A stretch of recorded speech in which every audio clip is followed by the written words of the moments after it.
What's up, guys? My name is Drew, and welcome to Transit Online.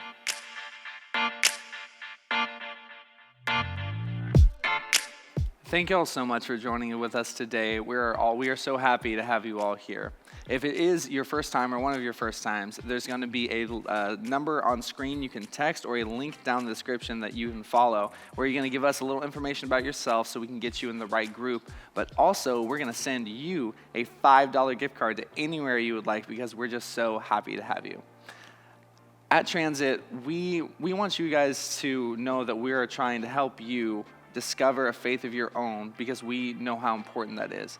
And we want you to know that Transit is for you, is for your friends, and it's for your friends' friends. So anyone you think would have a great time coming here, bring them on. We love to have them. We also know that life can be super difficult, guys, and we want to help you navigate that. And today's content that we're going to watch here in a second is all about how to navigate those difficult things in life better. So go ahead and give it a watch.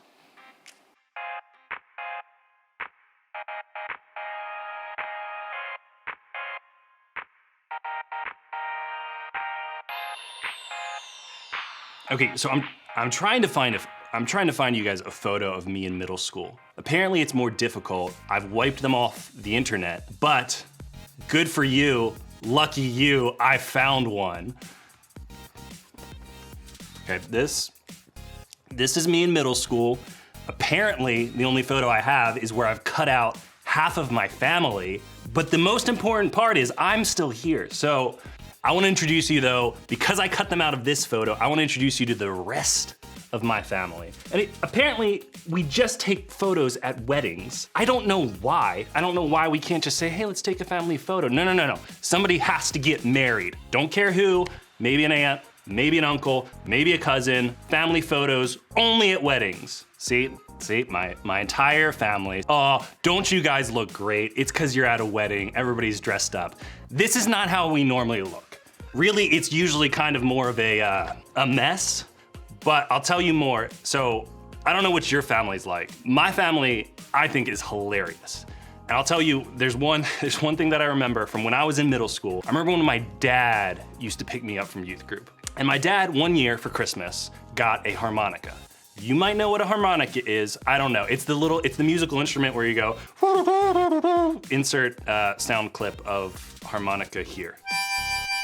Anyway, so it's a harmonica. You might know what that is, maybe you don't. But it's this musical instrument, you can just walk around and play it. It's pretty easy. But I would be at youth group and things would be wrapping up. I'm having fun, hanging with my friends, and then slowly throughout the halls, you start to hear a noise. What's that? It's the sound of a harmonica. Looks like my dad's here to pick me up. And my friends would go, hey Tyler, I think your dad's here. And I would go, yeah, I hear a harmonica. And that's how I knew that my dad was coming to pick me up from youth group. There would just be a harmonica in the hallway as if that was like a totally normal thing. Now, that might annoy some of you, but I thought it was the funniest thing. I love it. Now, I'm betting you probably have some stories about family too. And I've been wondering what that looks like for the rest of my friends too. So I kind of asked around. So one of my family traditions is that my sisters and I are all named Jean, and I'm Korean, and so we have there's a particular naming pattern that all the kids get. My name is actually Jean Sun. My younger sister's name is Jean Young, and my older sister's name is Jean Na. But whenever anyone would call our home phone, and my mom would pick up and they'd be like, oh, can I talk to Jean? And my mom would say, well, which Jean do you want to talk to? And they would be on the other end like, Jean, what other Jean is there? And 99% of the time, the person on the other end would just hang up because they're just so confused, so yeah. Okay, so we use aunt and uncle nicknames like a lot of families do, and somehow my name is Stuart, and I ended up with the uncle nickname Tutu. Who wants to have an uncle nickname that's Tutu? That is a dancing thing. But anyway, that's who I am to all my nieces and nephews. I am Tutu. So in my family, we use lots and lots of nicknames. As a matter of fact, my mom actually calls me Mama Mia, and I call her Baby. So one of the traditions when I was a kid that my family would do to celebrate New Year's, we would cook a whole hog and we would have what is called a pig pickin', and it would be drenched in vinegar barbecue sauce because that's what we did in North Carolina.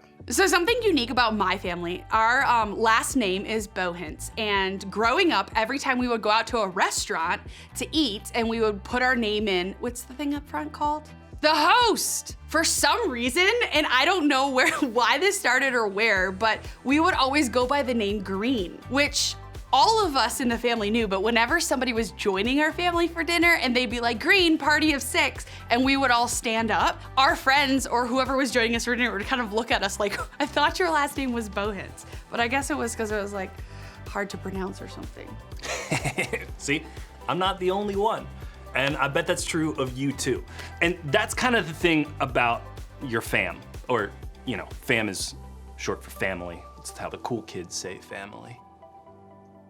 But that's like the thing about your fam. They can make you crazy, they can embarrass you, but they can also be the ones cheering the loudest in the stands. They can get on your nerves, they can be some of the strangest people you know, and you can still love them, you can still love being around them. They can be some of the most encouraging, loving, and supportive people in your life. Now, here's the thing. I know not everyone likes being around their fam.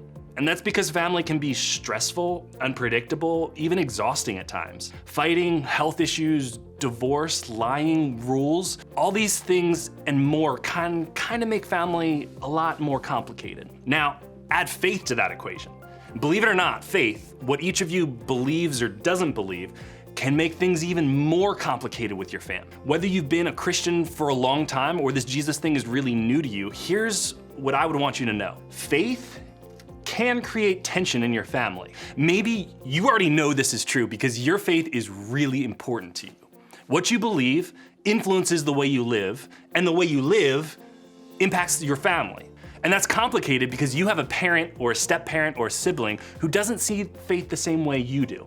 Basically, they aren't Christians and you are. Or maybe they are Christians, but they give you a hard time for taking it so seriously. And honestly, you're not sure if you're even supposed to talk about any of this faith stuff with them at all. They might believe something totally different than you, and that feels strange. It feels like you're on two different pages. Or maybe for you, faith impacts your fam in a different way. Because in your home, it's your mom or foster parent or grandparent who is really into this Jesus stuff. They love reading their Bible, they love going to church, and they think you should love it too. And if you're honest, you aren't all that interested. In fact, maybe you're here because somebody in your family made you come. Maybe they forced you to come to church because they want you to believe what they believe. Or maybe they send you to church as punishment for something you did that they think a little faith could fix. Now, if that's you, faith is certainly making things in your family a lot more complicated. Or maybe, here's another one, you aren't really sure about how your family and faith mix. Maybe you've always said you believed because your parents told you to. But as you get older, you're not so sure what you really think. But still, you're told to honor your parents. But the truth is, you don't always get a lot of choice in the matter, do you? So you keep going through the motions, but inside, you're kind of struggling.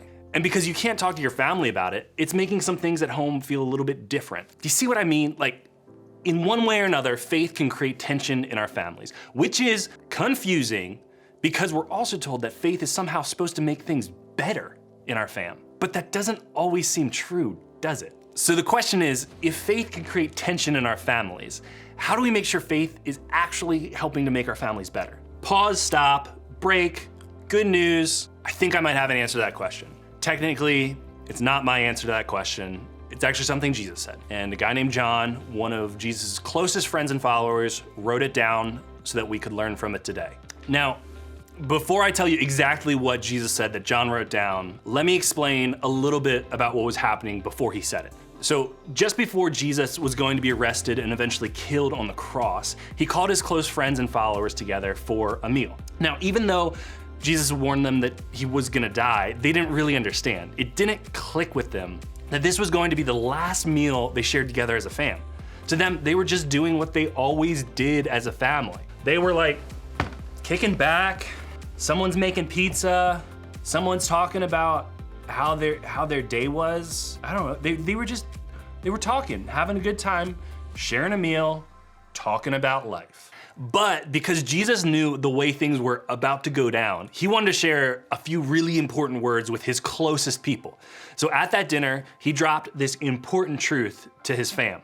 And not like literally his family, but his close people. You know what I mean. So he said, "By this, everyone will know that you are my disciples if you love one another."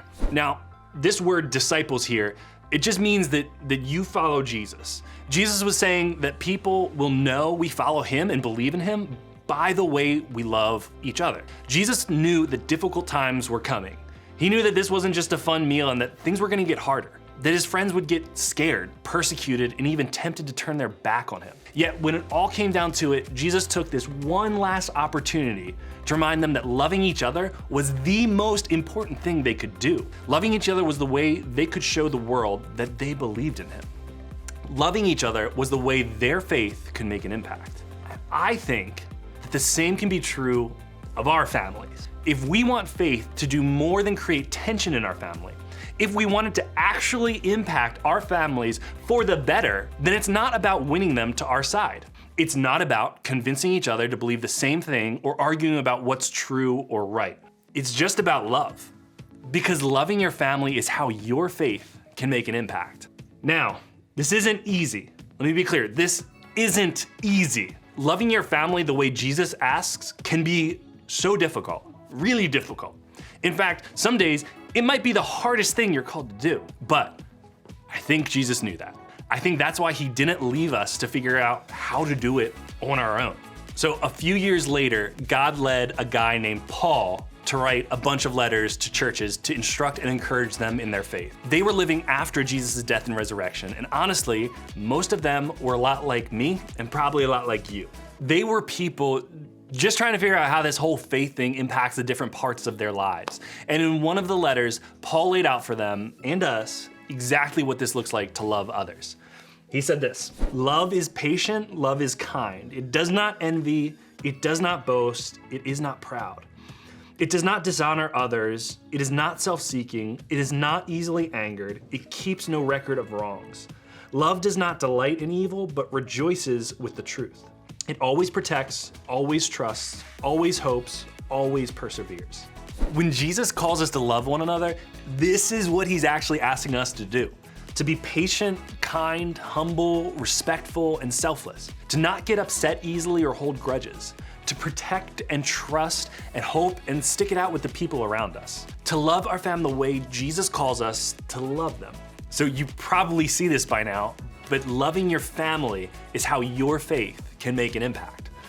Love is where it starts. So no matter what you believe or what your family believes when it comes to faith, this is something we can all do. We can all try and love the people in our fam just a little bit more. If you're doing it because you believe in Jesus, that's great. But if you're not so sure that you believe in Jesus, trying to love your fam can still make things better. Let's talk about this week. Here's what I would want you to think about. What does it look like to love your family? It could mean being patient and kind to the adults in your home. You could not be arrogant or act like you know everything when you talk about your beliefs with your family members who believe something different. To not be jealous of what your siblings have. To not be rude to your mom. Not to be hot-tempered or quick to react with your stepdad. Whatever it is, give it a try this week. I bet you can do it. And to help you not get overwhelmed, start by just picking one. That's all I'm asking you to do, just one. Pick one of the ways that you can show love that Paul listed out in that letter that we just read. Start there. Just focus on that one. Maybe for me, I probably need some patience. I need to try that this week. But try it, and you will see that love is how our faith makes our family better. Because honestly, love is what changes people. Love is what faith is all about. Even if it doesn't change them, it can change you. I know. That's a big thought. All right. If you remember nothing about everything I've just said between harmonica, family photos, all that, remember this. Loving your family is how your faith can make an impact. We're gonna continue this conversation in groups. Actually, in a lot of ways, groups are sort of like your fam here at church. A safe place for you to open up, ask questions, and share some of what you're going through with people who love you and want what's best for your life. So, as we head to groups, I want you to think about this question. What's one way, just one way, I can show my family love this week.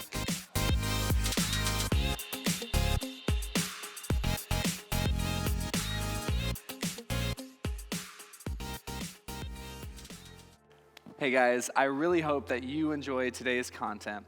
And the one thing that I know is that the best place to discuss these ideas is around other people that you trust. And we would really love to help you get into a small group to do that if you haven't already found one with us. So you can click the link down in the description to get paired up with the right small group, and we would love to get you in there. And if you are already in a small group, then you already have your link and you can go ahead and head to that. Also, we want to let y'all know if you are comfortable with joining us in person, we are having services at Anthem at 11 a.m. on Sundays, and there's a registration link down in the description if you would like to join us then. Thank y'all so much for being with us today, and we're happy to see you next week.